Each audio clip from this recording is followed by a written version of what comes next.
Hi everybody and welcome. Today we will be discussing about how to hide Shopify products from search engines. Now before we start, make sure you click the link below to get the best Shopify free trial and start your business with some exclusive bonuses.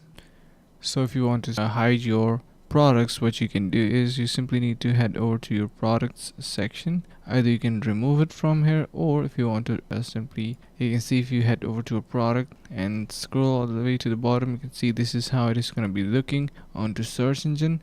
And the only thing that you can do is maybe archive your product, so if it is not going to be showing on search engine listings, as you can see in here. So yeah, that's about it. If you want to really hide your Shopify product, then you are going to be specifically going to be removing it. And hope this video was helpful. Finally, make sure to click the link in the description below to take advantage of our exclusive Shopify free trial to start your business right away.